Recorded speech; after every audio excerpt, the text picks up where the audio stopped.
আমাদের কলোনিতে 17 জন 18 জন মানুষের মতো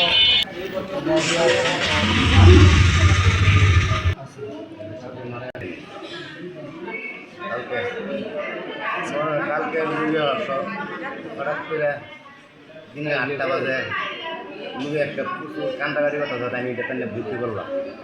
ভর্তি করার পরে যায় মনে করেন আমি 1 ঘন্টা করে আবার আমি নিজে ভর্তি গেছি একটু আর কি মানে কী হয়েছে না বলবার ইচ্ছা বলতে পারবো না। এত ডিজাইন 17-18 জন আছে, 17-18 জন হবে মনে হয়। হ্যাঁ কালকে আজকে মারা গেছে, আজকে মারা গেছে।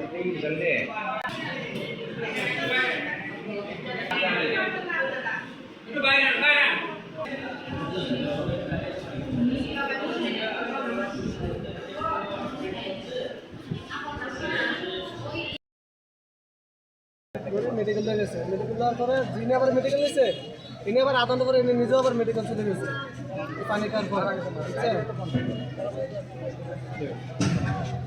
অবস্থা খারাপ, নিউজ চ্যানেল তো সবগুলো চলে সন্ধ্যাবেলা গেছে মাছ আনবার লাগে, মাছ আনে ঘরে শুয়ে পানি খাইছি। পানি খাওয়ার পরে আমি শুয়ে গেছি, রাতে 2টা বাজে প্রথমে বাথরুমে চাপতেছে, বাথরুমে আওয়ার পরে আবার বমি, পরে বমি রাতের আর আমার ঘুম নাই, রাতের ভিতরে 6-7 বার বমি বাথরুম করে ফেলাইছে।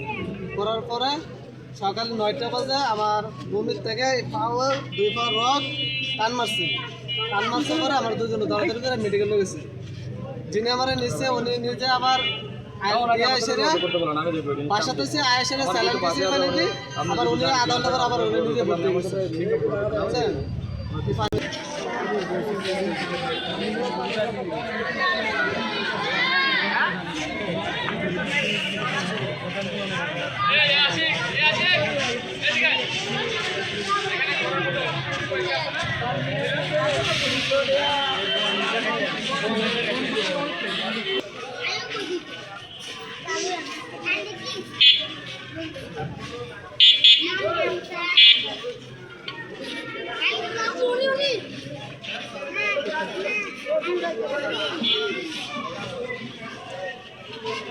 এটা কি সবার সমস্যা পানি থেকে হবে? যিনি মারা গেছে ওনার নাম কি? ওনার নাম উনি বলতে একজন মারা গেছে আমার ঘরের জন্য মারা যাইতে একটু দিন দিকে একটু দিন মেডিকেলে নিয়েছি, ভাবছে 10টা ঝালার লাগাইছি। আমার আত্মায় কোনো বলটার কিছু নাই ভাই।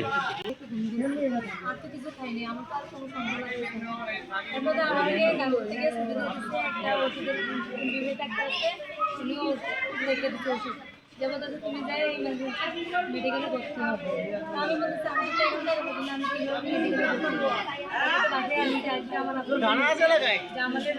কি বলবো এখানে আমরা গতকালকে থেকে আমার কাছে বিশেষ করে কয়েকজন আমার ছোটো ভাই আসছে যে ভাইয়া আমার এখানে 4-5টা ফ্যামিলি একসাথে মেডিকেল ভর্তি, মেরিন সিটি মেডিকেল। জিজ্ঞেসলাম কী সমস্যা, ওরা বললো যে ডায়রিয়া, বমি এবং ডায়রিয়া। আমি তখনই বললাম নিশ্চয়ই এটাকে কোনো পানিজনিত কোনো সমস্যা হয়েছে। গতকালকে রাতটা পার হওয়ার পর আজকে সকাল থেকে এটা রোগীর সংখ্যা বাড়তেছে। আমরা জুমার নামাজ পড়ে আমরা বাজারে বসার পরে আমাদের কাছে মানুষ দৌড়া যাচ্ছে যে ভাই আমাদের এখানে মেডিকেলে, মেরিন সিটি মেডিকেলে আমাদেরকে রাখতেছে না, আমাদেরকে চিটাং মেডিকেল নিতে হবে, প্রজাহার নিতে হবে, আমাদের কাছে টাকা পয়সা নাই। বললাম কী সমস্যা, কোথেকে আসছো? বলে আমরা এখানে ব্যবসার মাঠে ভাড়া থাকি, আমাদের এখানে সবাই গণহারা ডায়রিয়া। তখন থেকে আমরা জিনিসটা জাস্টিফাই করে দেখলাম, আমরা নিজেরা সরজমিনে বন্ধ করে দেখলাম এখানে অন্তত পক্ষে 50 থেকে 60টা রুমের ভাড়াটিয়া গণহারা সবাই ডায়রিয়া আক্রান্ত, স্ট্রং ডায়রিয়া, সাধারণ কোনো ডায়রিয়া না।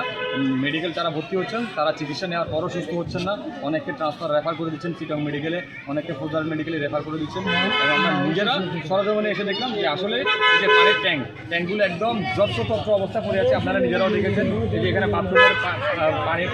বাথরুমের লাইন এবং খাওয়ার পানির লাইন একদম পাশাপাশি, এবং আরও একটা ট্যাঙ্কি আমরা পরিদর্শন করলাম, সেখানে দেখলে মরে আছে, ইঁদুর পচে মরে আছে একদম পানির ট্যাঙ্কিতে। ওই ট্যাঙ্ক, এটা তো একটা আপনার প্লাস্টিকের ট্যাঙ্ক, ওই ট্যাঙ্কটা হচ্ছে যে সিমেন্ট দিয়ে তৈরি, উপরে কোনো ঢাকনা ছিল না, ঢাকনা ছিল খোলা, বাতাস যাতায়াত করতেছে, ইঁদুর তেলাপোকা যাতায়াত করছে। তা আমরা ধারণা করছি এই পানিগুলো থেকেই এই যে এই এলাকার যারা বসবাস করতেছেন, ভাড়াটিয়া যারা আছেন, তারা পানিগুলো খাওয়ার পরেই তাদের এই সমস্যাটা হয়েছে, আমরা যেটা ধারণা করতেছি।